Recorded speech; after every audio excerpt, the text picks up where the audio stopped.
vamos prosseguir com o nosso estudo. Na fase inicial, na primeira fase do trabalho, nós vamos prosseguir na análise que a gente está fazendo do Livro dos Espíritos. Estamos trabalhando já há algumas semanas o capítulo de número 9 da segunda parte. Esse capítulo aborda para a gente a respeito da intervenção dos espíritos no mundo corporal. Então já estudamos dois subitens desse capítulo. Um deles falando sobre a faculdade que os espíritos têm de penetrar em nossos pensamentos, né? Então foi muito claro para nós, em função dos interesses, dos valores, dos princípios, que aqueles que já não se encontram mais no plano físico, de retorno ao plano espiritual, apresentam, eles podem então buscar em nosso mundo íntimo, no nosso pensamento, aquilo que é do interesse deles. Obviamente tem que ter esse campo de sintonia, de afinidade. É muito interessante que em uma outra oportunidade, o que os Espíritos nos falam?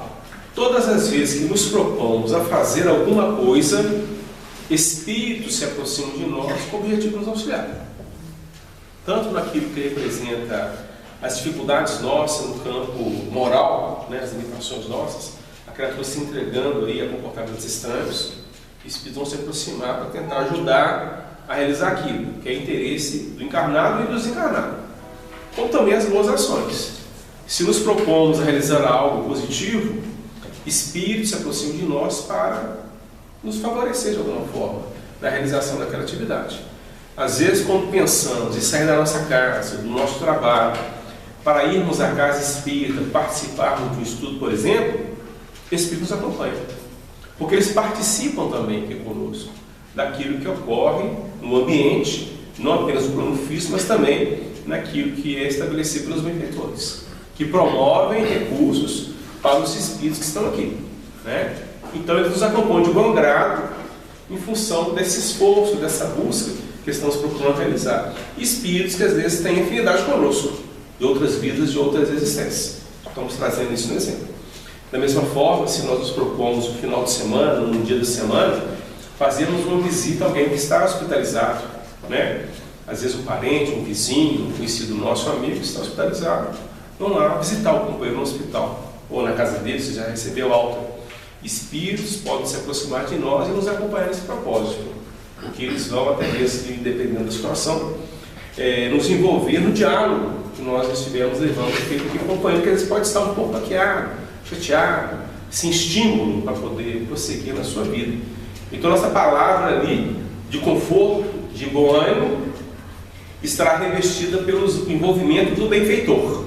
Pode ser nosso ou dele, né? E a partir daí, então, o ânimo pode voltar, porque nós vamos falar envolvido pelo Espírito, tá? Num ponto que vai ser crucial para a pessoa, no sentido dela abrir seu entendimento, a sua compreensão, por exemplo. Então, isso ocorre com mais frequência do que a gente possa imaginar. Tanto é que a primeira resposta dada pelos Espíritos é justamente essa. Nos influenciam muito mais, né, do que a gente pode imaginar. Na semana passada, nós iniciamos um outro subitem que vai falar dessa influência. No primeiro momento, fala da possibilidade deles tomarem ciência do que se passa no nosso mundo íntimo. E no item da semana passada, nós iniciamos o fato deles realmente se posicionarem influenciando, tanto para um ponto quanto para o outro. A gente, a princípio, viu de uma forma generalizada a possibilidade dessa influência. E na sequência do nosso estudo, a partir da questão 465, nós vamos observar com uma propriedade a participação dos espíritos de condições imperfeitas, se movimentando próximos a nós e tentando de alguma forma nos influenciar. E vamos ver que Deus permite que isso ocorra, que isso se dê dentro de um trabalho de aprimoramento que temos que levar a efeito de alguma forma, na melhoria, na transformação moral nossa. Porque o que a gente viu também de uma forma muito clara, muito objetiva? Os espíritos de condições melhores, que já entendem esse mecanismo da vida, sabem até mesmo da possibilidade deles nos influenciarem, né, dentro de determinados contextos da vida da existência, eles não interferem. Eles respeitam o nosso livre-arbítrio, a nossa liberdade de ação, de atitude, de comportamento no plano prático. Dependendo, às vezes, da situação, eles podem ter um posicionamento mais positivo, tentando nos auxiliar. Mas eles não são de interceder assim, por conta própria, não. E muitas vezes, diante do pedido, de um auxílio que a gente pede, né, ao mais alto, a gente pede a Deus, a nosso Mestre Jesus, eles então designam aqueles que poderão nos auxiliar. Porque o trabalho, a realização é pessoal e transferível. Eles não podem fazer por nós. Seria até fácil termos constantemente ao nosso lado um espírito a nos falar o que fazer, o que não fazer, né? Seria de uma certa forma fácil. Mas nós perderíamos a nossa autonomia no campo da realização. A criatura ficaria improdutiva, né? Eu não estou fazendo de mim mesmo, estou fazendo porque o espírito está dizendo que eu tenho que fazer assim. A gente perde a autonomia. E na realidade, não sabermos disso, a gente analisou isso também, é até um ponto importante justamente por causa disso. A gente não sabe se a ideia que vem ali é uma ideia que foi elaborada em nós mesmos, surgiu do nosso mundo íntimo, ou é uma ideia que está associada a outros pensamentos de outras entidades, encarnadas e até mesmo desencarnadas. Então a gente fica mais senhor da própria ação, né, dentro desse contexto que a gente está. E representa o quê? Uma autonomia. Autonomia, porque vamos pensar numa criança, para a gente poder fazer um paralelo, uma comparação, em que realmente todas as ações, todas as atitudes dela, né, depois da fase de criança, um espírito encarnado, ficasse naquela dependência exclusiva dos pais, dos orientadores, ela perderia a autonomia dela. E em termos de fixação de princípios, de conceitos, realmente se perde muito. Tá? Então é importante que esse caminho de emancipação ele se dê. E mesmo os enganos cometidos por nós. Estou achando que é desse jeito aqui. E fazemos. Né? Lá na frente, opa, não está muito certo, não, está errado. Mas implantamos um conceito. Esse caminho que nós escolhemos não é o melhor. Vamos tentar o outro agora. Então vamos implantando registros e valores da nossa intimidade. E um ponto importante que nós não podemos deixar de considerar também é o que Emmanuel nos fala. Nós vivemos num processo de interdependência. Interdependência. Então, no momento que nós estamos pensando, realizando alguma coisa, fruto de um pensamento que foi elaborado, de alguma forma nós estamos vinculados a outros elementos que estão naquele mesmo diapasão de sentimento e de pensamento que nós apresentamos. Não quer dizer que tem que estar aqui do nosso lado, não, está no outro local. Né? Mas entramos em sintonia e a partir dali um acaba como que fortalecendo o outro dentro daquilo que precisa ser realizado. Então ele fala isso claramente para nós. Vivemos no processo de interdependência. E o objetivo qual que é? Estabelecermos esses vínculos em se tratando dos padrões mais elevados. Aí a coisa flui com harmonia, né? Sem problemas, sem dificuldades, como muitas vezes pode acontecer, pelo fato da sintonia nossa se estabelecer com entidades ou com fulcro radiador de teor vibracional mais acanhado. O que André Luiz nos fala a respeito do umbral? Região, ambiente que permaneceu por 8 anos, segundo o que nos apresenta nas obras. Essa região chamada umbral, ela não é só fruto do pensamento dos desencarnados que, sintonizados com o ambiente, vão para esse espaço, esse ambiente, né, da psicosfera, e permanece ali de acordo com a necessidade durante 8 anos. Uns vão ficar menos tempo, outros vão ficar mais tempo. Então é fruto do campo mental dos desencarnados. Primeiro ponto. Mas não é só dos desencarnados, não. Nós encarnados, sintonizados com aquela frequência em se tratando do pensamento e sentimento, nós alimentamos o ambiente. E mostra o quê? Vai mostrar aqui uma correlação da nossa estrutura íntima com aquele local. Desencarnando, questão de sintonia e afinidade. Automaticamente seremos conduzidos para o ambiente. Mas por quê?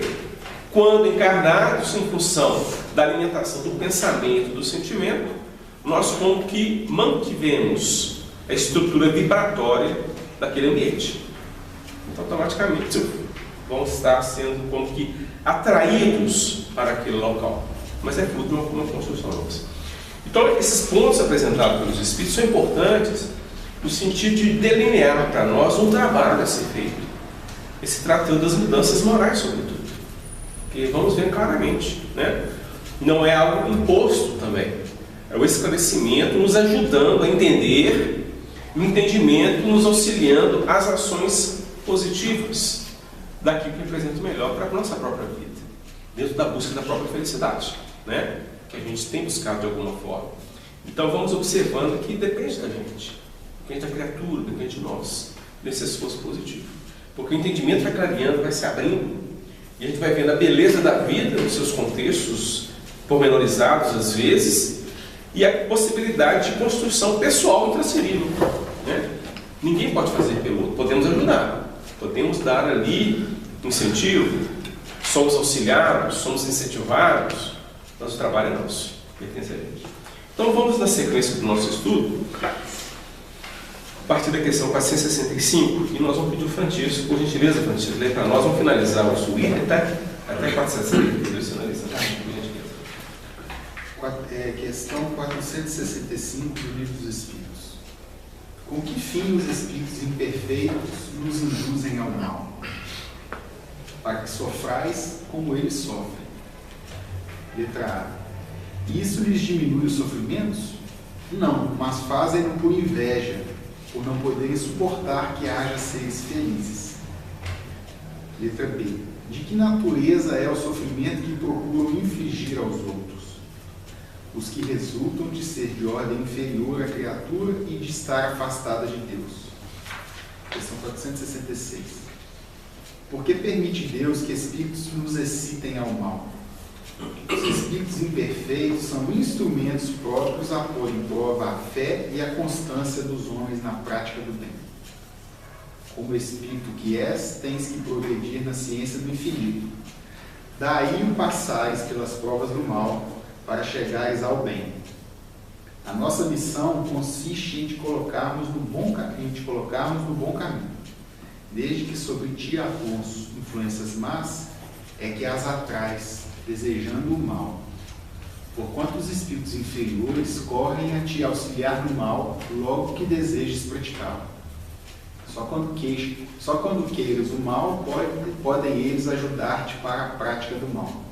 Se fores propenso ao assassínio, terás em torno de ti uma nuvem de espíritos a te alimentarem no íntimo esse pendor.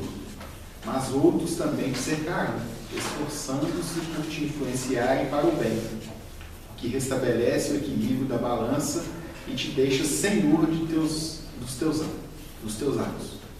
Explicação de Kardec.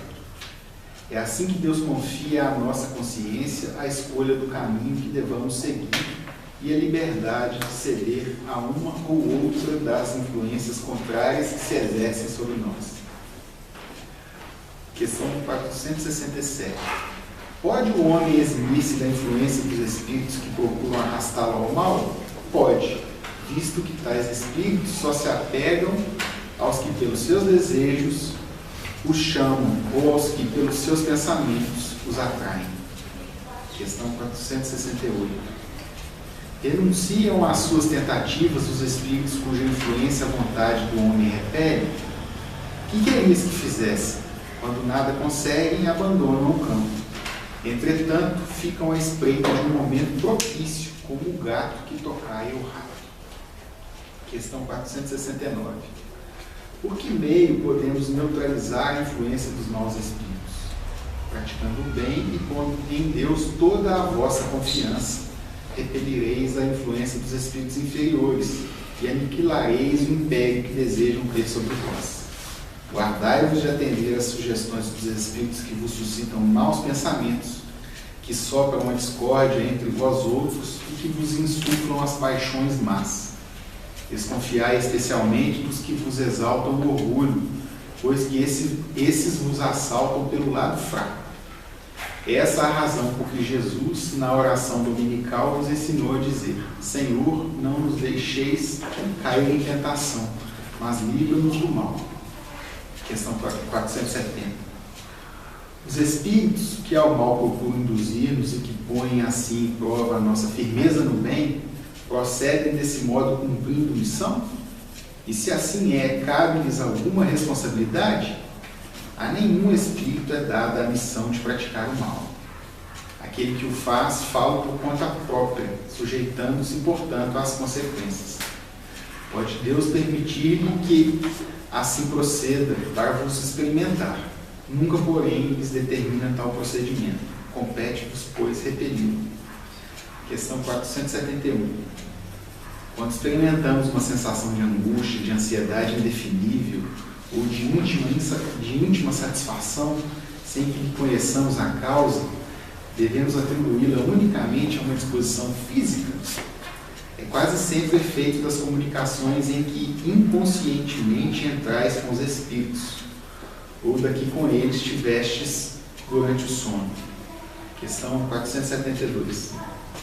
Os espíritos que procuram atrair-nos para o mal se limitam a aproveitar as circunstâncias em que nos achamos ou podem também criá-las? Aproveitam as circunstâncias ocorrentes, mas também costumam criá-las, impelindo-vos, mau grado vosso, para aquilo que cobiçais. Assim, por exemplo, encontra um homem no seu caminho certa quantia. Não penses tenham sido os espíritos que a trouxeram para ali, mas eles podem inspirar ao homem a ideia de tomar aquela direção e sugerir depois a de se apoderar da importância achada, enquanto outros lhe sugerem a de restituir o dinheiro ao seu legítimo dono. O mesmo se dá com relação a todas as demais tentações. Gente, é interessante, né, o que vai sendo apresentado para nós, porque, como na primeira questão que foi lida, 465, qual o objetivo dos espíritos nos induzirem para linhas comportamentais que sejam felizes? Então ele mostra para nós que está plenamente de acordo com o que eles trazem no seu mundo íntimo. São espíritos imperfeitos, nós não deixamos de ser, né? Mas apresentam um grau de sofrimento muito grande, em função das próprias construções. O sofrimento que nos visita, ele não tem autoria senão nós mesmos, dentro do plano de realização, de comportamento, de atitude, que nós elegemos num determinado contexto das nossas experiências. Então, automaticamente, pela semeadura feita, surge a colheita. E alguns espíritos chegam no plano espiritual, né, após a desencarnação, e vão se apresentar nessa condição de sofrimento muito grande. E muitas vezes, sem saber, sem muito entendimento das questões espirituais, e mesmo que haja um entendimento a nível da compreensão, do raciocínio, faltou ali as ações positivas, que pudessem como que fixar em si mesmo os valores e princípios transcendentes. Então eles acabam entrando nesse clima de sofrimento. E em função disso, a questão da inveja, né, não quer ver as pessoas bem, elas tentam de alguma forma fomentar o mal-estar para outras pessoas, para outras criaturas. E tentam então nos induzir para aquelas linhas de comportamento semelhantes ao que ele teve, de modo que nós possamos também sofrer a partir das construções feitas, levadas a efeito. Minimiza o sofrimento deles, como eles falam, de forma alguma, né? O sofrimento do outro não tira de nós o sofrimento, de forma alguma. É uma questão íntima, pessoal, né? Mas, no entanto, em função da inveja, da questão do orgulho, essas coisas todas ainda que representam, esses sentimentos que representam ainda as limitações nossas no campo das realizações, a gente acaba criando, o espírito acaba criando, levando a efeito comportamentos que não permitem que essas entidades ajam dessa forma, tem esse tipo de comportamento, que Deus não afasta eles da gente, né? Aí ele é muito claro, os espíritos superiores são muito claros aqui na resposta, de acordo com a tendência que nós apresentamos. Se nós não temos uma tendência para o mal, não tem como ele se aproximar de nós e nos induzir. Se a indução está surgindo é porque é uma propensão. E se a gente acata, né, a possibilidade de nossa realização no campo estranho, vamos dizer assim, é maior. Então a gente acaba assimilando e tendo aquele comportamento, aquela atitude. E na essência de todo o movimento é justamente para fomentar as mudanças, as transformações. O espírito me induziu a fazer dessa forma. Isso não é justificativo. Não é justificativo, né? Há uma outra pergunta que vai ser estudada aqui por nós, em que ela pergunta justamente isso. O fato de uma entidade induzir a criatura ao mal e ela acolher aquilo. Qual a responsabilidade da pessoa? Fala que é responsabilidade dupla, né? Pelo fato dela ter acolhido aquela sugestão, sabendo que aquele caminho ali não é o melhor, então não importa, né? Essa questão justificativa ela não é suficiente para poder tirar de nós a responsabilidade. Então nós vamos ser chamados de forma responsável pelo erro, pelo mal, pelo problema que nós criamos, implantando em nós o registro. Tá? Mas eu estava debaixo de uma influência. Então um elemento a mais para a gente poder meditar e analisar. Então não importa se surgiu ali a ideia, a tendência para um determinado tipo de comportamento, não importa se tem por trás uma influência ou se é algo exclusivamente da gente. Porque nós estamos começando a entender a necessidade de um trabalho com a gente mesmo no sentido de estabelecer as mudanças necessárias, né? Então o importante é isso. Se está tendo ali um aumento por parte de uma entidade, né? Não importa, a gente vai ser responsabilizado pelo que nós levamos a efeito. Um ponto interessante que a gente vai observar aqui, não é interessante quando ele trabalha isso, porque se tem uma influência de espírito e condições acanhadas, inferiores, vamos observar também que os bons espíritos vão tentar nos ajudar. E aí que entra uma equação interessante, porque se há uma influência, né, é o capetinha do lado, né, o anjinho do daquela imagem que é apresentada. Então, se um induz para o comportamento ruim e estranho, o outro virá e nos induzirá para a boa atitude.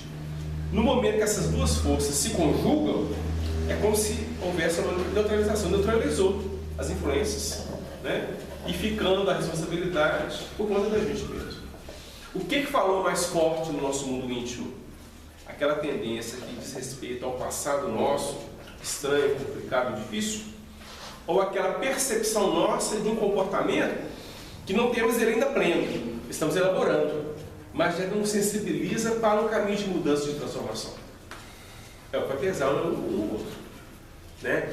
Se tivermos mais propensão para aquele esforço continuar no caminho da mudança, a boa resolução virá à tona e vamos apresentá-la ali. Mesmo que seja um chamado fruto teratológico, não é pleno ainda não, né? O sorriso ali diante, às vezes, de uma agressão, não é uma coisa espontânea que surgiu ali, você está se esforçando para controlar, por exemplo, né? E não entrar naquela onda de pensamentos negativos. Então você está se esforçando para a mudança, ou para a boa ação, a boa resolução. E a partir daí então, a gente vai avançando. E não é apenas uma vez que isso expressa uma conquista real. É fruto de muitas experiências, muitas repetições. Elas são importantes para fixar ali o valor, fixar o conceito. Não é apenas um perdão, vamos dizer assim, que mostra que a gente já está capacitado a perdoar.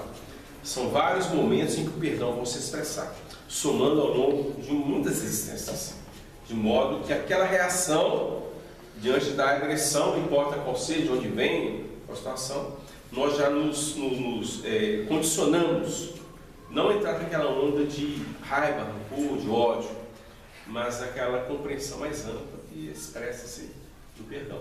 Então é a construção efetiva, mas é fruto de uma repetição, né, continuada ao longo de muitas experiências. Então eles vão mostrando esses pontos aqui para nós. Um outro ponto interessante que ele apresenta aqui, ó, como que a gente pode ficar livre da influência dessas entidades, desses espíritos? Justamente nesse trabalho de mudança e transformação. Há uma outra pergunta, né, aqui os benfeitores apresentam, Allan Kardec apresenta os benfeitores, como fazer para afastarmos a presença dos espíritos de condições inferiores? Aí eles falam, atraindo para próximo de vós a presença dos espíritos de condições melhores. Como que a gente atrai a presença dos espíritos de condições melhores? Fazendo bem, né? A partir daí, eles virão para nos auxiliar a realizar aquilo que está de acordo com o diapasão vibratório deles em função das conquistas estabelecidas em si próprios. Então eles se aproximarão para nos auxiliar. Então a gente vai percebendo que tudo depende da forma como nós nos posicionamos, agimos, realizamos, em se tratando dos valores e dos conceitos que nós já estamos começando a perceber como mais lúcidos, né, no plano prático da vida e da existência. E ele fala na questão 468 aqui, que uma vez nesse movimento pelo trabalho do bem, os espíritos que tentam nos induzir ao mal, eles acabam cansando e se afastando, ficam à espreita, né, como o gato que toca o rato, mas eles já não têm tanta abertura para agir, para se posicionar. Fica na expectativa de um momento ali para eles darem um bote, né? Mas já vamos criando condições de mantê-los mais afastados de nós. E é interessante esse processo, porque o mais importante não é como que, se o caso às vezes exigir, tudo bem, não é colocá-los longe de nós, afastar-nos de nós, porque eles são espíritos vinculados a gente do passado, né? Nos identificam conosco, em função de experiências pretéritas. E muitas vezes fazíamos parte ali do bando, né? Daqueles comportamentos desagrados e tal. como nós estamos mudando, eles acham que a gente, fulano está estranho, ele está perturbado, vamos dizer assim, né? O conceito deles, né? E vão tentar então nos colocar de novo dentro daquele comportamento que nós tínhamos lá atrás.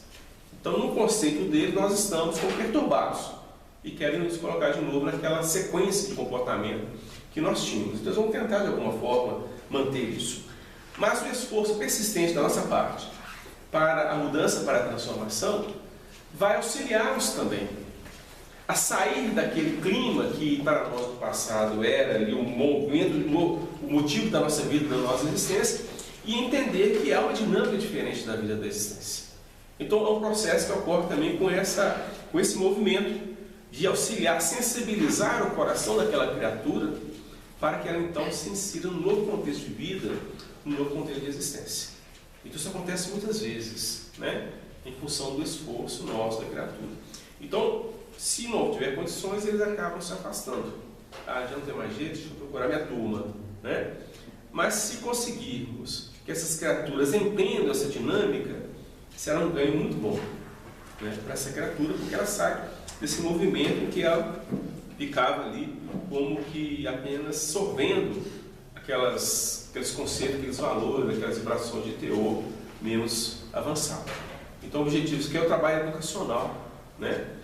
A gente observa que a doutrina espírita, dentro dos trabalhos realizados pelos espíritos, eles focam muito isso, né? Um trabalho de longo curso, um período maior de atividades, em que procura se sensibilizar o coração do espírito, que está de alguma forma ligado a gente. Aqui nós falamos anteriormente, às vezes eles nos acompanham, sem muito entendimento das coisas. E aos poucos, com o que vai sendo falado, os passos que vão sendo tomados, eles começam então a entrar nessa dinâmica. Dá um clique, fala, não, realmente eu tenho que sair desse contexto. E a própria mudança nossa, porque eles nos enxergam com os olhos do passado. É apenas ali, de momento, daqui a pouco passa, ele volta ao normal, né? E no entanto, às vezes a persistência mostra que não. Houve mudanças reais, mudanças profundas. E a partir daí ele vai querer também sair do contexto que ele está, né? Então é muito interessante a gente observar isso, porque realmente vai trazendo para nós uma compreensão e um entendimento da dinâmica da vida. São fatos, são situações que ocorrem na existência de todos nós. Não temos como fugirmos a isso. O que estamos procurando fazer é entendermos o processo. E diante desse entendimento, buscarmos aquilo que representa o melhor para a nossa vida, o melhor para a nossa existência, né? Francisco, você gostaria de fazer um ponto desse trabalho aqui? Boa noite. Eu queria tentar acrescentar algumas coisas. Começando pela questão 465, na pergunta que diz: de que natureza é o sofrimento que procuram infligir aos outros, os espíritos ignorantes, né? Que por natureza eles não são maus, eles agem mais por medo, por ignorância, do que por maldade. Eles buscam sempre tentar incutir no outro alguma justiça. Só que eles se esquecem que o detentor dessa dádiva, né, da justiça, é o próprio Deus e os seus missionários, o bem. E nos livros de André Luiz a gente percebe que quando ele vai em missões aos umbrais, que esses espíritos malfazejos ou zombeteiros, eles se baseiam na própria justiça para justificar as maldades que eles praticam. Mas a gente com o tempo vai aprendendo que eles têm deficiência de conhecimento do que realmente é a justiça divina. Eles se apegam por uma parte ou um texto que é convenientemente favorável a eles, naquele argumento, para justificar as faltas que eles cometeram e tentar punir aqueles que eles acham que estão errados. E por essa ignorância que eles cometem esses atos. E são mecanismos até da lei divina, porque se acontece é por permissão mesmo de Deus, são mecanismos compatíveis ao mundo de expiação e provas como nós vivemos, para movimentar a máquina da regeneração, para atingirmos a fase de regeneração. Então, o que a gente entende por mal agora são resgates de faltas passadas, são equivalências de seres que em determinado ponto se desentenderam. E por isso eles são mais instrumentos divinos do que propriamente seres que agem por conta própria. E na questão 467, a gente nota que se refere ao exercício da vontade. Se é possível que nos eximamos da influência negativa desses espíritos, é para que nós possamos exercitar a nossa vontade firme, a fé raciocinada, e com isso nos desvincularmos do acesso dessas influências perniciosas. E uma coisa que o Chico sempre ensinava, o Chico Xavier, é que todo bem praticado é seu advogado onde quer que você esteja. O Marx deu o exemplo do auxílio a um enfermo, a uma visita caridosa a um enfermo. Aquele enfermo certamente está rodeado de seres que são afeitos a ele, que gostam dele, que estão trabalhando pela sua recuperação. Quando você pratica o bem, faz essa visita caridosa, você se alia a esses sentimentos bons, a esses espíritos que estão ali em missão de tratamento, de auxílio, e eles necessariamente vão começar a vibrar por você também. Então, o bem que a gente pratica é uma das formas inegáveis de combate à influência negativa dos espíritos ignorantes. E mais do que desenvolver a nossa vontade, é ter essa vontade firme. Questão 468. Os espíritos eles só vão renunciar às suas tentativas, eles só vão baixar as armas a partir do momento em que eles perceberem que não conseguirão mais o intento de te desequilibrar. E esse desequilíbrio geralmente ele vem de uma forma no humor. Uma das maneiras que a gente consegue perceber depois de estudar um pouquinho é que o seu humor ele fica suscetível às influências. Então, em casa, você briga, você disputa alguma coisa muito pequena que antes você não disputaria. E então, mais do que exercitar a vontade, é desenvolver a vontade firme. E um mecanismo importante que nos auxilia nesses momentos de crise é a prece. Quando a gente se pega numa fase difícil, ou lidando com uma situação muito complicada, a prece é um remédio importante para a gente desenvolver essa vontade e nos livrarmos daquele sentimento negativo. Tudo perpassa pela nossa faixa mental. A gente se sintoniza e começa a sentir aquelas vibrações negativas. E a prece, uma irmã da vontade, ela é um instrumento fantástico de saneamento da mente, que nos ajuda a elevar o pensamento e a nos livrar dessas influências perniciosas. Questão 469, eu pensei muito sobre o exercício do bem, para angariar o auxílio dessas entidades, como no exemplo da caridade, da visita ao enfermo. E eu lembrei de um caso que o Allan Kardec relatou. Ele recebeu uma carta de uma pessoa que vivia numa casa, e dentro dessa casa sempre surgiam umas pedras que eram ateadas no morador dessa casa. E aquilo desequilibrava a pessoa, ficava completamente desnorteada, sem saber o que se passava, as pedras, as janelas fechadas, as portas fechadas, e elas sendo atingidas por pedras. Allan Kardec, já na fase de estudos, de cientista, né, dos fenômenos, ele foi convidado a comparecer a essa casa, foi equipado com um médium, né, auxiliado por um médium, e durante a pesquisa, o médium psicografou uma mensagem do espírito superior que estava presente para auxiliar nos trabalhos. E aí o Allan Kardec perguntou que espírito estava lá e por que ele fazia isso, jogava as pedrinhas. Ele disse, porque eu quero irritar essa família, eu quero desequilibrar esse ambiente, minha vontade é essa, de causar aqui constrangimentos. Aí Kardec perguntou, mas e por que você não atirou essas pedrinhas em mim? Aí o Espírito responde, é porque eu não posso. Mas por que você não pode? Kardec pergunta, é porque o seu Espírito protetor não o permite. Ou seja, Allan Kardec desenvolvendo as suas atividades, fincadas no bem, fazendo todo o seu trabalho voltado para o bem, para a pesquisa, ele estava sob a proteção do Espírito Superior, que o induziu a fazer estudo e ele não foi afetado pelo fenômeno, né? Então é um exemplo que fica para a gente entender como é que essas coisas funcionam.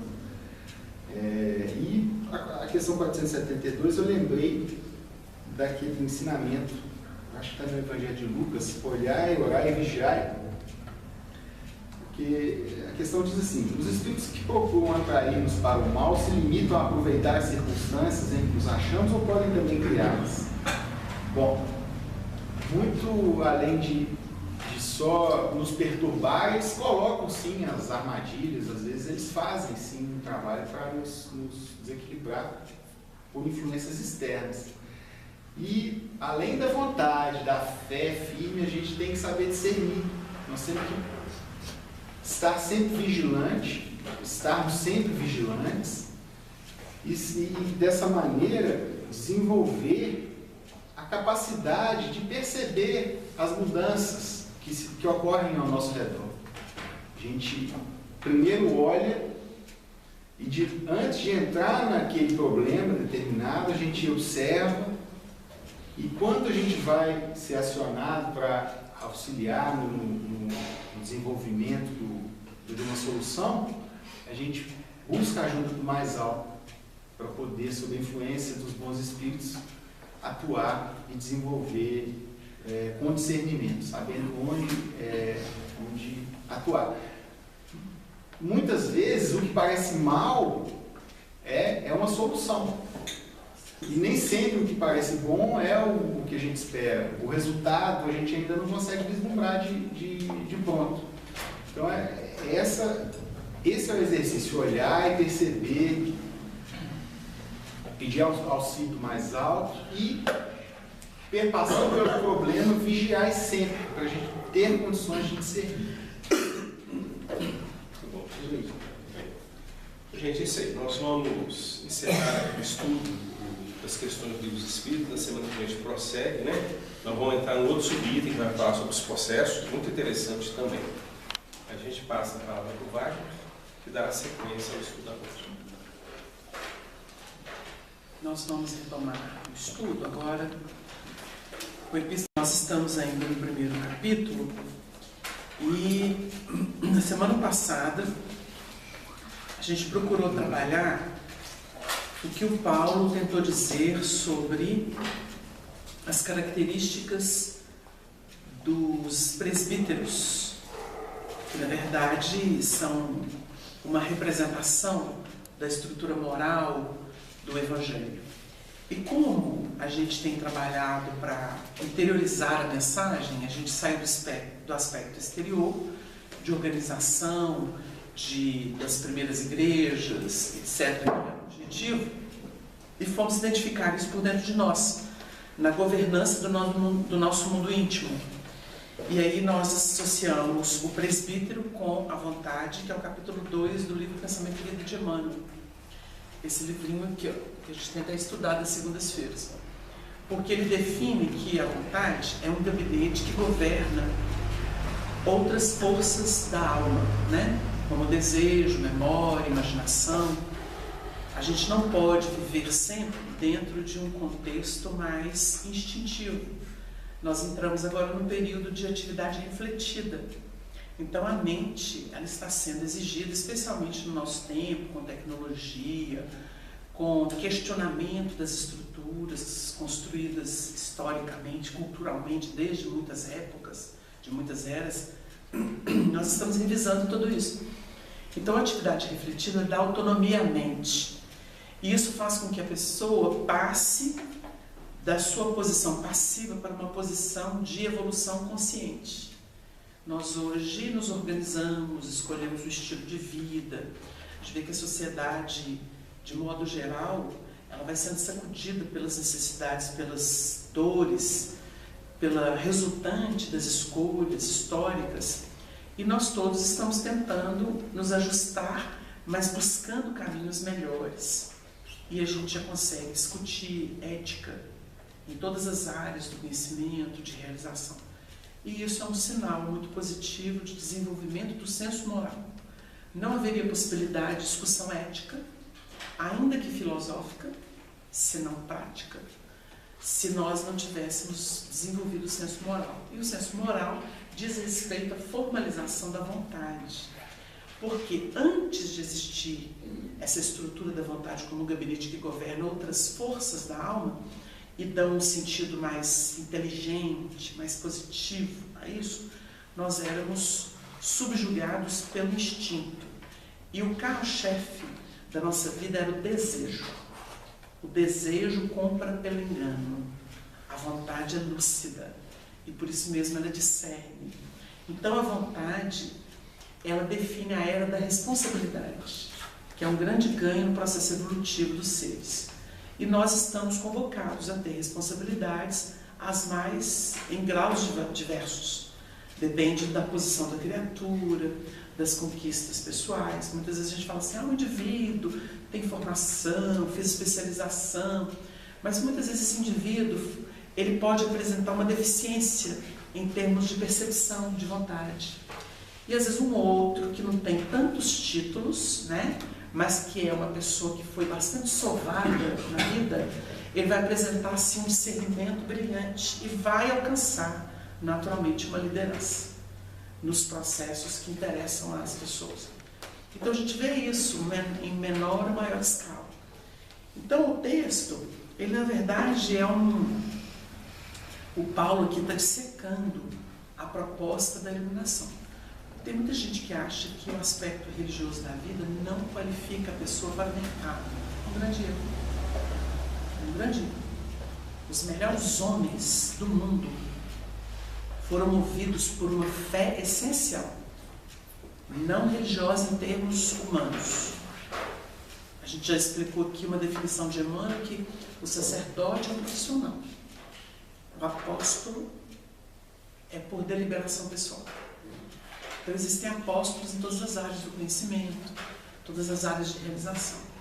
E a gente vai percebendo que são esses que alavancam. São as grandes lideranças que movem o mundo. E nós estamos assim, meio ressentidos dessas lideranças. Então eles funcionam como alavancas morais. E as alavancas morais qualificam todos os processos. Os relacionamentos são melhores. A gente percebe que com a presença desses ideais ou desses grandes líderes, o mundo se humaniza. As pessoas se humanizam. Antes que pensar em angelitude, nós temos que pensar em humanização. A humanização é muito importante. A religião foi colocada pelos teólogos, pelos políticos que interessavam em ganhar o mundo e dominar politicamente. Eles colocaram uma distância muito grande entre Deus e os homens, entre Jesus e os homens, entre os santos e os homens, entre os virtuosos e os homens. E abriu-se uma grande lacuna, quase impossível de ser transposta. E na verdade é uma distorção, porque a santidade está na flor que nasce do charco, na brisa que renova o ar que as pessoas respiram, nas estações que se renovam trazendo, né, uma mensagem extraordinária. Tudo tem sua razão de ser. A vida em si é santa. E a gente até nota que o Paulo foi um dos que levantou essa bandeira bem claro, né? Há santos na casa de Nero. E o próprio Evangelho ensina, granjeai amigos com as riquezas da iniquidade. Porque, na verdade, qualquer processo qualifica a pessoa. Nós temos aqueles processos mais dolorosos e os processos mais assertivos, aqueles processos mais positivos, que realmente funcionam por virtudes manifestas. Mas existe a contramão, que é moldura virtude. Portanto, viver sem paz, a gente tem conceito de paz. A inversão mostra o valor. Nada está perdido. Deus ganha em todas as esferas. Se tem alguém que ganha, é Deus. O homem se perde ou perde. Perde a vez, se perde nos processos, né? Vai viver suas ilusões por algum tempo, mas não por todo o tempo. Então é preciso que a gente entenda que o texto diz respeito à estruturação interior da criatura. Isso aqui é uma aula de evolução. Evolução do espírito, com as suas habilidades, com as suas riquezas, com as suas experiências, porque ninguém sabe se não experimenta. A experiência é condição sine qua non, porque sem ela o indivíduo parou, ele estaciona.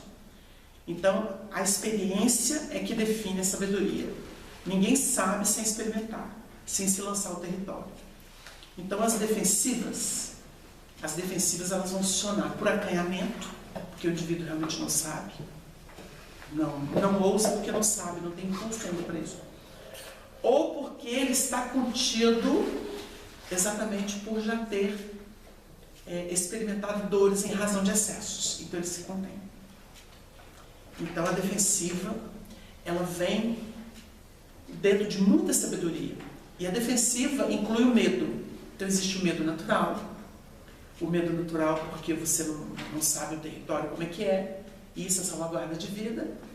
E existe o medo fobia, que é o pânico, que é quando saturou.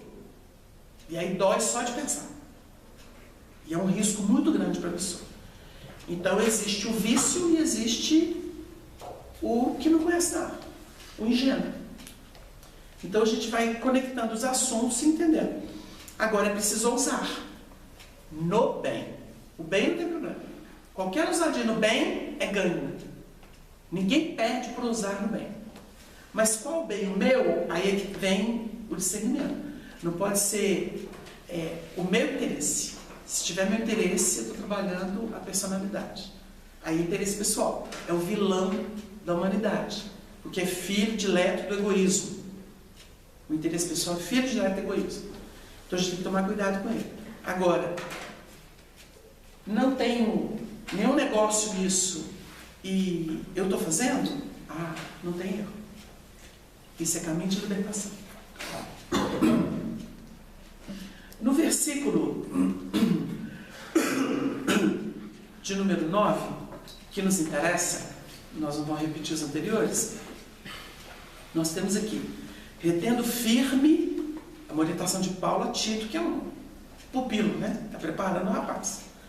Retendo firme a fiel palavra, porque ele está analisando o bispo, que seria essa representação da vontade, para organizar a casa, colocar tudo em ordem, ou seja, é o elemento do discernimento, é o filtro evolutivo.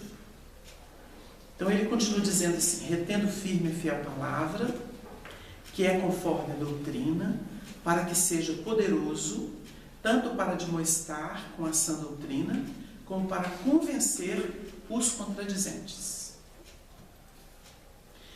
Então, como é que a gente vai trabalhar isso aqui? A palavra, quando a gente fala palavra, a palavra de Deus, o que é a palavra de Deus? É verdade. A palavra é o verbo. O verbo é a manifestação das concepções, dos fundamentos. Se a gente for estudar a palavra, a gente fica muito tempo nela, porque tem muito recurso no Antigo, no Novo Testamento, para poder definir a palavra. André Luiz, que revelou aspectos espirituais da evolução, vida espiritual, ele vai dizer que a palavra nos foi dada, os códigos de entendimento, né, de comunicação, eles têm uma função. A palavra tem uma função na evolução da criatura, fixar conceito. Quando a gente fala, nós estamos fixando conceitos. Porque é muito fácil você ter uma ideia e se você não verbaliza, ela foge. Mas se você fala, ela fixa. A gente aprendeu uma coisa com o Chico Xareca e falou assim, médium tem que aprender a dormir com lápis e papel do lado, na escrivaninha. Porque tem hora que vem coisa do mundo espiritual, ou sonha, ou vem naqueles momentos de Madorna lá, que está meio sonolento, e tem que anotar, porque vai embora. Te aprendeu isso com o Chico. Ele andava com papel e lápis o tempo inteiro. Vinha e ele anotava. Tem muita coisa do Chico que foi assim. Ele captou, o momento foi propício, porque o Chico trouxe muita coisa do mais alto. O Arnaldo Rocha contou pra gente que um dia eles estavam reunidos assim. O Chico já tinha recebido quase o livro todo, psicografado quase todo o livro Ave Cristo, e dizendo que os amigos daquela época estavam todos reunidos. Que o Chico foi definindo quem era. O Arnaldo era o Tassiano, o Clóvis era isso aqui. Foi assim, definindo quem era no livro. Outros companheiros que chegariam no tempo. E dizendo que eles estavam ali num papo, conversando ao redor deles, era uma roda de cultura. O Arnaldo contava que viver ao lado do Chico era uma aula de cultura. O Chico falava assim, leia esse livro agora. Eles procuravam o livro. Emmanuel está dizendo para vocês prestarem atenção no capítulo tal do livro tal. Livro comum, livro de história, livro sociológico, livro... né? Tal autor, procure esse autor. Era assim, o Emmanuel informando, eles iam fazendo aquela roda. Depois eles discutiam entre si. Diz que ele ficava calado. Daí a pouco vinha o senador. Dizendo que depois que eles liam, que eles discutiam entre si, vinha o senador, corrigindo os erros históricos, corrigindo o nome dos personagens, corrigindo os acontecimentos. O senador vinha. Olha o que esse povo viveu. Dizendo que era uma gostosura. Por isso chamava de gostosura. Porque não tinha como explicar aquilo. Era um céu na terra. E o Chico, não adianta perguntar não. Meu filho, não adiantava perguntar. Gostoso é ouvir, gostosura quando ele quer falar. Não é perguntar. Às vezes ele nem responde. Mas na hora que ele abrir a boca, meu filho, o Clóvis que foi esperto, porque ele anotava tudo. Está tudo com a esposa dele até hoje. Diz que tem cadernos escritos das memórias, dos registros, de tudo que eles viveram. Está tudo com a família do Clóvis Tavares. Não divulgou até hoje. Tomara que divulgue. Vai ajudar muito. Porque é muita cultura, muita verdade, muita revelação. Enquanto tem tanta gente divulgando bobagem sobre o Chico. E o Arnaldo guardou na memória, então perde muita coisa. Então ele contava isso. Diz ele que nesse dia especificamente, eles estavam lá, todos os amigos de São Paulo, os amigos de Belo Horizonte, o Clóvis, de repente, dá um frenesi no Chico, a onda veio. O médium sabe o que é isso? Às vezes vem a onda para o médium. Assim. O Chico pegou aquele papel de pão, papel disponível e começou a escrever, freneticamente. Era o último capítulo do Ave Cristo. Foi assim, no meio deles. Ficaram lá mais em prece, aguardando. E o Chico lá freneticamente, psicografando o papel disponível que tinha lá. Que era papel de pão. Meu filho, psicografou. O último capítulo do Ave Cristo. Para a gente ter uma ideia. Porque nós temos que entender que o processo de fixação de conteúdo requer de nós uma devoção no diálogo construtivo, porque os espíritos vão encontrando espaço para poder lançar as coisas. Eles encontram espaço para lançar as coisas. E aí vem a discussão, ela desenvolve. Por isso que os grupos de estudo são muito ricos. Se uma palestra é boa, o grupo de estudo é muito melhor. Porque todo mundo é usado. Essa sistemática que hoje a gente estava conversando sobre o miudinho, sobre o evangelho, que se reúne as pessoas ao redor de uma mesa. Tem nada mais curativo do que isso. Nada melhor para transcender a mente, o coração da criatura que está em aflição, que está em agonia, que tem limitação, que não tem resposta para as coisas. Ali surge. Porque fecundo, os horizontes se rasgam e se reapresentam cada vez maiores, mais fecundos. Então é um mecanismo, tem que ter isso. O Paulo deu essa aula há muito tempo, olha, quase 2000 anos. O Paulo se reuniu com, o Tito foi um deles, com os seus companheiros, para poder escrever as epístolas. Que ele compreendeu que mais mentes abertas era melhor do que uma só. O que os espíritos não conseguiriam pela mente dele, conseguiriam por outros. Então vinha assim. O Arnaldo contava que muitas vezes o Chico pegava as páginas de Emmanuel, dos benfeitores, e falava assim: Naldinho, dá uma lida. Se você vê alguma coisa estranha, você anota, risca, põe a sugestão. Eles revisavam os textos.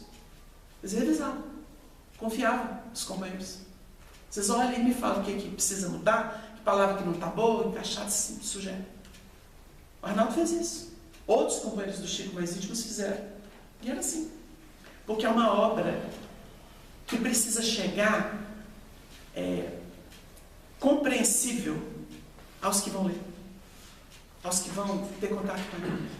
Não adianta só para o médico. Não adianta o médico querer só para ele. Ou só para uma pessoa. Não adianta. Então é preciso preparar o território. Isso é uma ciência também, né? A linguagem, a comunicação, isso é uma ciência importante. A gente nota que a comunicação é muito importante.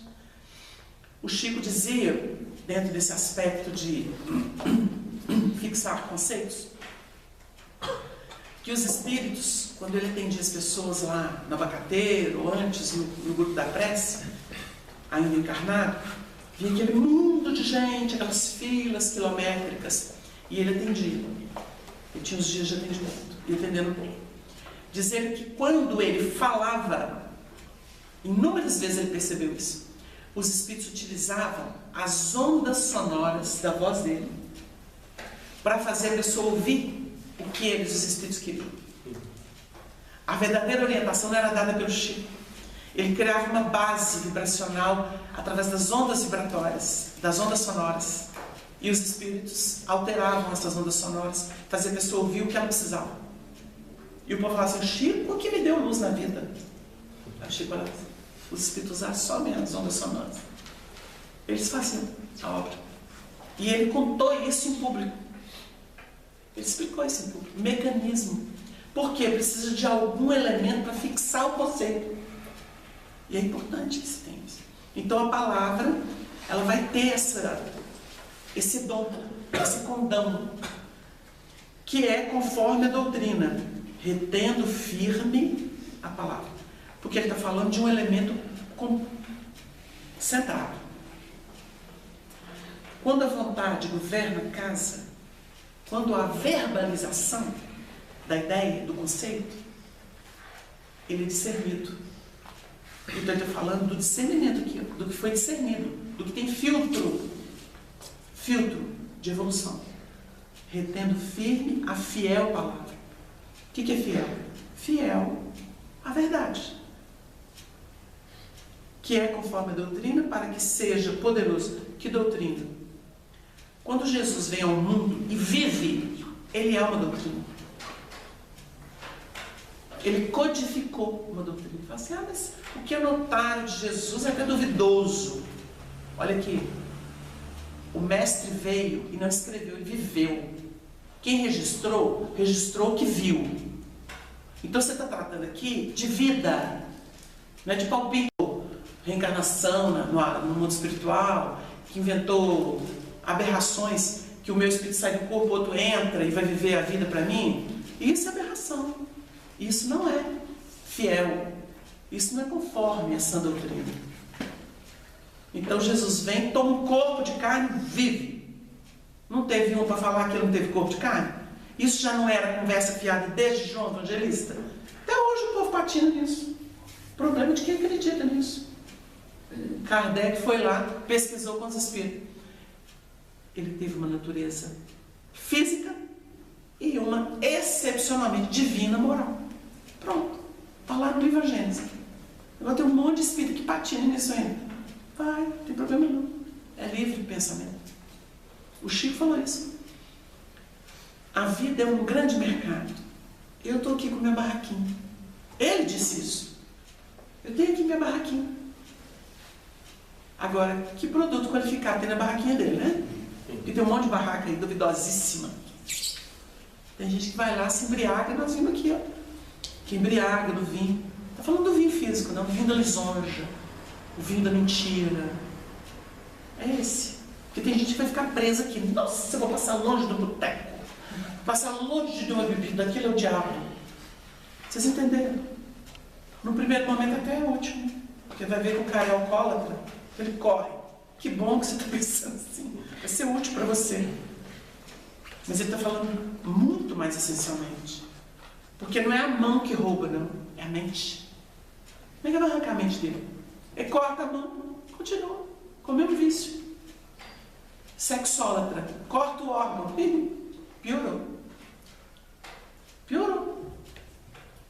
A carga fica pior. A carga erótica fica pior.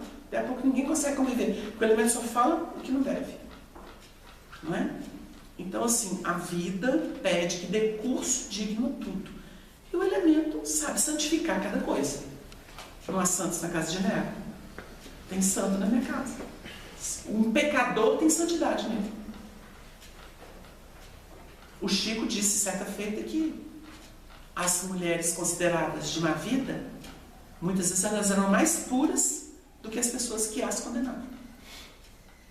E dá o que pensar. Não foram elas que curaram a perna dele que estava preta?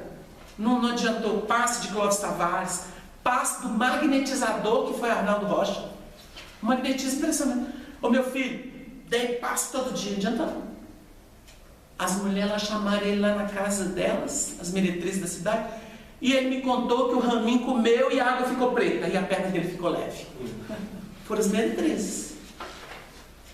E olha que um monte de gente deu passe pro Chico na perna dele. Não adiantou. Lição de vida. Então é preciso que a gente entenda a essência das propostas. Então a doutrina é exatamente isso.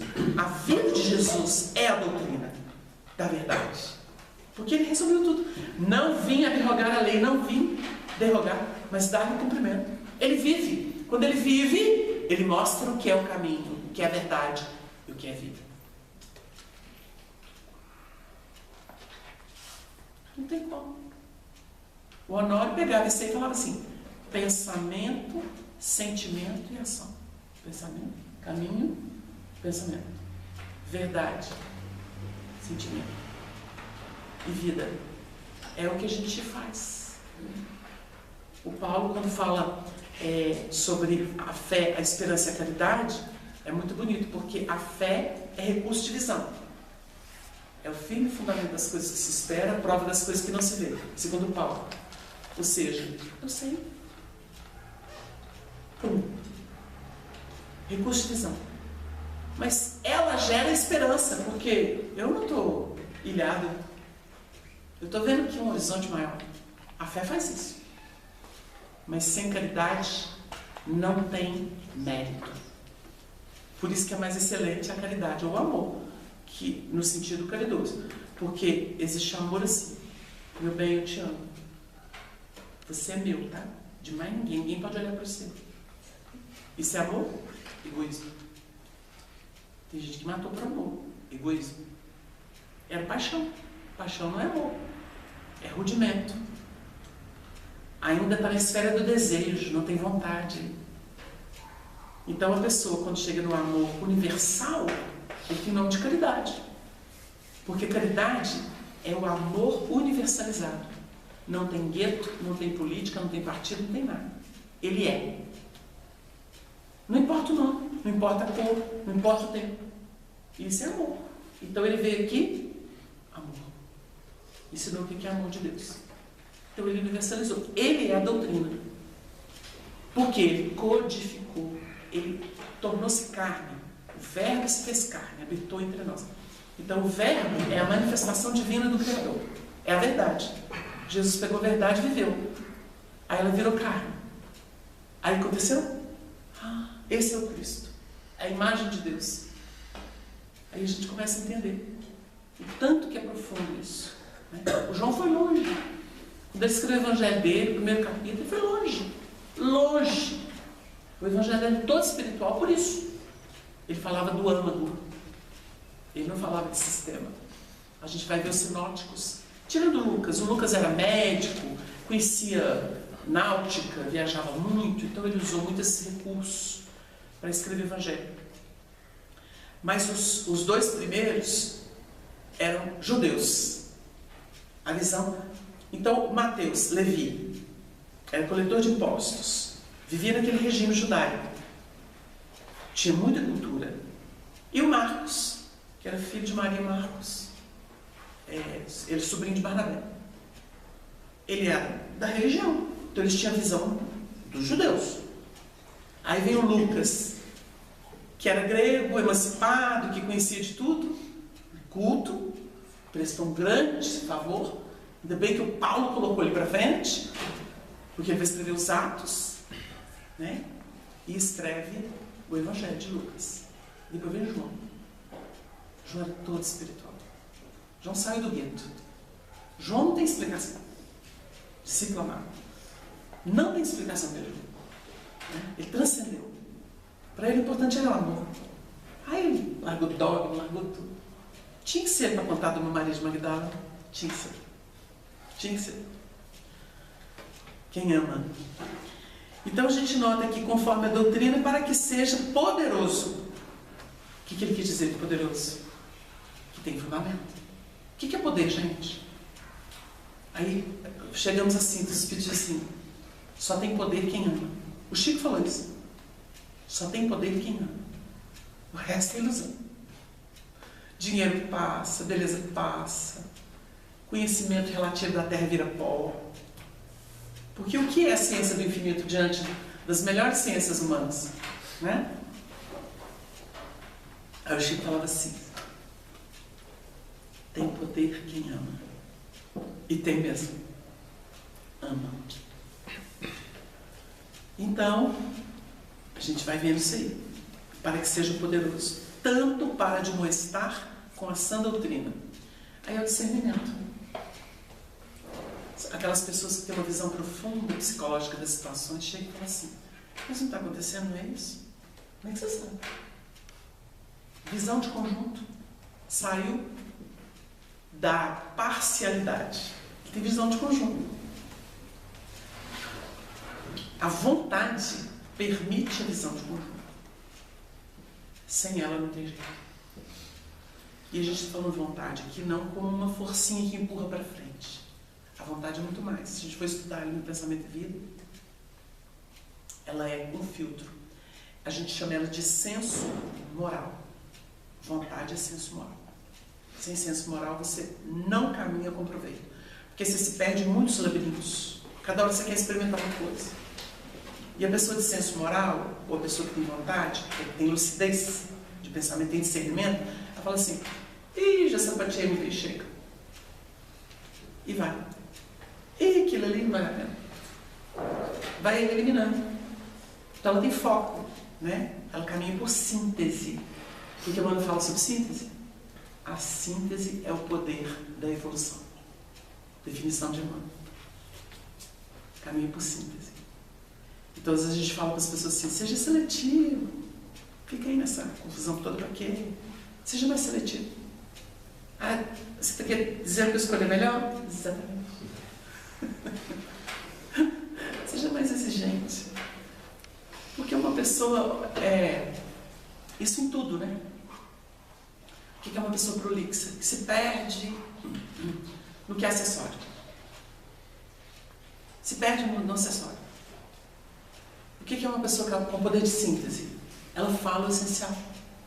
Ela só tem que tomar cuidado para não ficar tão essencial que não lance mão de alguma didática para poder se fazer compreendido. Né? O Haroldo uma vez contou uma parábola muito interessante, Ele falou que a parábola encontrou com a verdade. Vocês já ouviram isso? É muito interessante. Aí eu falei assim, até que ele descobriu isso, foi muito ilustrativo. Então, a gente até entende por que Jesus falou por parábola. Né? Então, a parábola, bem vestida, um vestido lindo, né? Encontrou a verdade que está estancada, ferida, mortificada. Ele falou, verdade? O que é isso? Que estado caótico.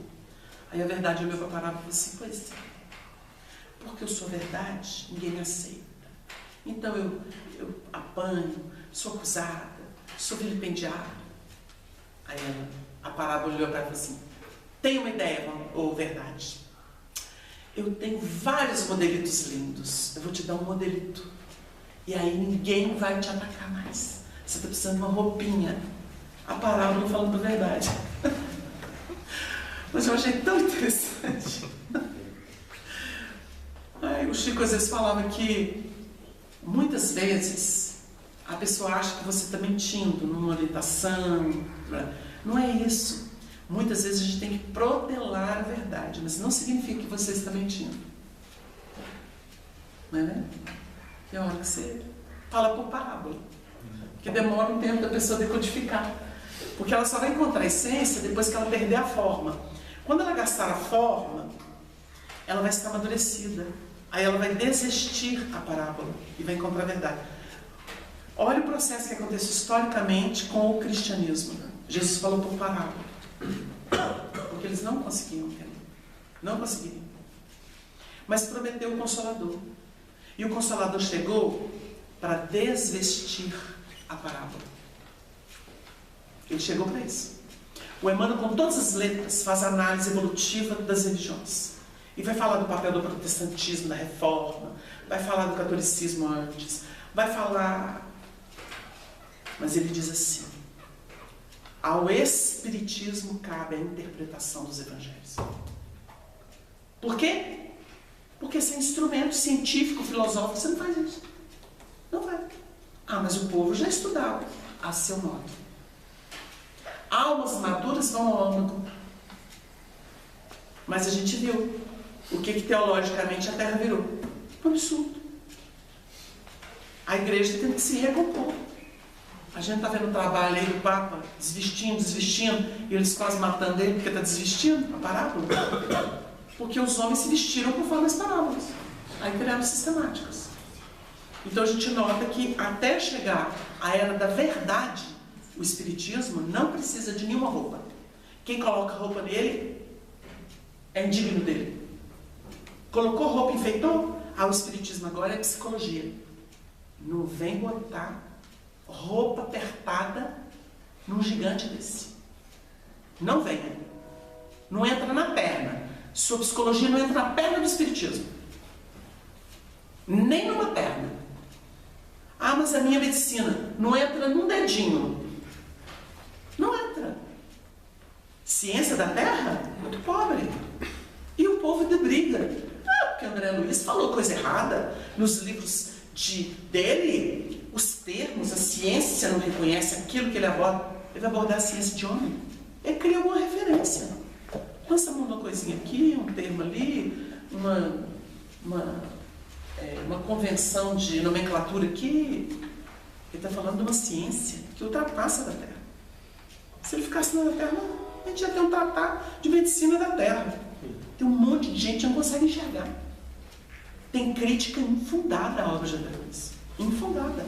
O povo, ao invés de aprender o que vai encontrar no além, está preocupado em encontrar a terra na obra do André Luiz. Ele veio aqui para revelar além. Não veio para revelar a terra. Ele não está preocupado em revelar conhecimentos técnicos da academia. Não é isso, não. Ele criou alguma analogia. Ele lança mão de alguma coisa para ambientar. Mas não se deteve, não. Não se deteve. Não seria revelação espiritual se ele viesse para atender a academia. Os homens se esfalfem para descobrir o que ele já revelou. O problema dos homens, vai lá, queimar pestana. Tem gente que já está maduro e já consegue entender sem ficar brigando. Sem corredores de sistemas humanos. A questão é essa. O discernimento ajuda. Eu preciso me transformar. Eu preciso amar. Eu preciso ter mais qualificação. Não é técnica humana que vai me dar isso. O que a gente observa geralmente? A vaidade. A vaidade consome o povo. Consome. Ô vaidade, está acabando com a nossa terra. E ele prossegue. Para demonstrar com a sã doutrina. Por isso que eu falei, ninguém veste espiritismo. Não adianta trazer, passe não é reiki, embora a gente respeite o reiki. É uma técnica. Tem muito carinho lá na sua estruturação magnética, sua tentativa, muito carinho. Mas não é passe mediúnico. Isso não significa que o médium vai receber espírito, mas é um processo mediúnico. Nós estamos lidando com mediunidade no centro espírita. Não é técnica, não. Nessa técnica do mundo, não. Embora ela seja respeitada. Quando o camarada cobra no seu consultório a aplicação de reiki, é legítimo. Fez curso, pagou curso, aprendeu técnica de magnetismo, está lá magnetizando. Agora, vender passe espírita é outra coisa. O passe espírita não se vende. Então se aplica reiki. Ah, vou fazer cromoterapia. Tudo bem, vai lá. Isso é técnica humana. A luz que nós precisamos não é a da Terra, é outra. Ah, mas o Espírito mostra lá tonalidades, mentaliza as cores. A vibração da cor mentalizada é diferente da lâmpada, que está provada que faz mal. Tem os efeitos químicos. Tem que olhar. Então não é isso. Isso não é espiritismo. Então a gente vai começando a pensar nas coisas. Não pode vestir. Essa doutrina é impecável. E ela não se ocupa de forma. Isso é dos homens. Quer adorar Joana d'Arc, quer adorar o Preto Velho, quer adorar... Isso é seus. A doutrina é isso aqui. Ela te ensina e te norteia. Ela materializou concepções sublimes. Leis do universo. Funcionamento das leis do universo. Agora, você tem liberdade para adorar o que você quiser. Por isso Kardec, na Sociedade Parisiense de Estudos Espíritas, fez um estatuto. Não se discute religião aqui. Aqui vem todos. Vem muçulmano, vem judeu, vem ateu, vem católico, vem protestante, vem espírita. Não se discute. Porque isso aqui interessa a todas as religiões. Os espíritos já disseram. O espiritismo interessa a todas as religiões. Porque ele não é culto externo. Ele é seiva. Ele se ocupa da essência. Então, está dito. Agora, como a pessoa faz isso? Ah, o camarada ali está levando isso aqui. O que se propagou e orientou é que seja o mais simples possível. Porque não tem dogma, não tem ritual. Mas a prece é um ritual. Mas é um ritual elementar da vida. Porque quando a planta se levanta reverenciando o sol, buscando, é a prece dela. Isso é da vida. Existe uma adoração natural. Você reconhecer o divino, suspirar por ele. Isso é natural. Agora, riscar um ponto, condicionar, entrar sem sapato, isso é ritual. Ritual. Vai por conta da pessoa. Outro dia uma entidade falou assim, acende uma vela, falou assim, você faz uma prece, pensa numa luz divina te guiando, já é sua vela. A entidade falou assim, você tem razão, meu filho. Por quê? Eles entendem que é assim. Às vezes a pessoa vai lá acender a vela, dependendo da crença dela, porque ela acha que aquela luz vai, ela acredita naquilo, é o poder mental. Agora, se você conseguiu mentalizar que uma luz que te guia, então. O camarada entrou perturbado lá no Chico, ele atendendo o povo, Chico, fala pra mim, tem uma luz sobre a minha cabeça. O Chico falou, tem sim, meu filho, vai com Deus, a luz está brilhando sobre a sua cabeça. Foi embora, ficou todo mundo olhando o Chico assim, perturbado aqui. O Chico falou, mentira. E se não fosse lá no salão, estava a luz acesa? Se quiser simplificar, pode ir por aí. Agora, Deus vai deixar de guiar um filho porque ele está atormentado? Tem uma luz brilhando. Tem alguém que ama ele? Vai desiludir? Que doutrina esquisita é essa, né? Que vai espancar os outros? Então, como para convencer os contradizentes? Vocês já viram quando a pessoa que fala muita mentira, ela esbarra diante de alguém firme? Ela fica incomodada. O firme faz balançar o resto. Quando uma pessoa está em paz de consciência, em paz com a verdade, não precisa fazer defesa não. Vocês já viram o pessoal que quer convencer o povo? A gente vê muito isso no movimento, né? As campanhas que isso aconteceu. Aí fica lá. Aí vai no mundo inteiro repetindo a mesma coisa. Repetindo, doutrinando nas cabeças. Você está parecendo inquisidor do passado. Aliás, são os mesmos, né? Pela forma com que agem no movimento espírita, você fala assim, aos inquisidores aí de volta. E pega as coisas mais sagradas para banalizar. A gente vai falando assim, aos inquisidores. Como Chico teve uma reencarnação, aliás, mais de uma, né, na Espanha, e foi Joana lá louca, a gente fica assim, Joana, você é comprometida com esse povo, hein? Esses fanáticos católicos que reencarnaram no seio da doutrina espírita. Porque eles grudaram no Chico e fica tentando derrubar a imagem dele de todo jeito. O Chico foi impecável com Jesus e Allan Kardec, mas o povo está querendo desmontar ele. Aí você fica olhando essa tentativa e fala assim, que loucura, meu Deus. A Inquisição continua. A pessoa para sair de um compromisso que ela teve, histórico, não é brincadeira. Porque não é a expiação do Chico. O Chico fez o dele, emancipou-se. Mas sabe aquelas ondas que vão se propagando? Custa desaparecer no lago? Você não está no centro mais dos acontecimentos, mas elas vão se propagando. É que nessas doutrinas, por exemplo, fica-se acreditando a Hitler, a doutrina da eugenia. Ela já existia na antiga Grécia. E ressuscitou aquilo.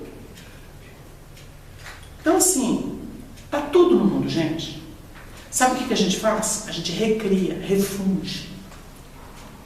Dependendo do progresso alcançado, a gente vai refundindo as ideias, as coisas. Então vai repassando. É o que acontece. Tu só fala assim, tem uma novidade. Meu filho, novidade chama-se Evangelho. Vida de Jesus é novidade, porque ele veio do céu para a terra. O resto veio lá do buraco para cá. Isso aí a gente já conhece a exaustão. Novidade é Jesus. O resto é conversa fiada. Maquiagemzinho, um pozinho, uma roupinha novinha, um remendozinho. Pronto. É isso. Então não adianta que não tem novidade. Novidade é isso aqui. Evangelho. Porque a gente ainda não viveu. É o que a gente não deu conta de viver. Amor divino, raro na terra, raríssimo. Então a gente não viveu. Então, para convencer os contradizentes. Porque na hora que a firmeza vem, acabou. Centrou, acabou. Centramento. Quando a pessoa está em dia, ela é uma rocha. Rocha de fé. Nós não vamos avançar, porque nós vamos ver o desdobramento disso aqui, no versículo de número 10, porque o tempo se for. Semana que vem, a gente vai por aí, a gente volta. Com a graça de Deus. Bem, bom, gente, nós vamos aí caminhando para o encerramento da nossa reunião e vamos ouvir as páginas psicografadas. Trabalho e espera. Aflição somente agrava a prova em que te vês. Inércia sempre aprofunda o caos que não desejas. A fé, por isso, é archote a nos guiar pela escuridão. Mas fé pede trabalho que nos ocupe no bem. Enxergar a solução, se os pés nos levam à frente. Opera fazendo melhor, enquanto aguardas dias radiosos. A cada ação positiva, soluções tomam corpo. Enquanto esperas, opera, fundamentando o amanhã com Deus. Emmanuel. Meu caro Rômulo, nossos votos de paz. A seara do Mestre é vasta e dadivosa, permitindo-nos a sementeira de bênçãos em favor de todo tipo de terreno íntimo, em respeito aos degraus evolutivos em que se inserem nossos irmãos. Através de você, esposa, toma a liberdade de abraçar o Aderlandes, a quem sempre devotamos carinho e respeito, pelo que vem realizando no Bezerra de Menezes. A tarefa prossegue e o Evangelho, meu caro, consoante o aprendemos com Emmanuel em especial e com a didática divulgada em primeira mão por nosso Sobral, é um caminho de integração com Cristo. Tenha bom ânimo e não se intimide ante os testemunhos e lutas que possam surgir. Estamos unidos no mesmo propósito redentor e Jesus é nosso porto seguro. Que o Senhor nos abençoe. Honora a Preta.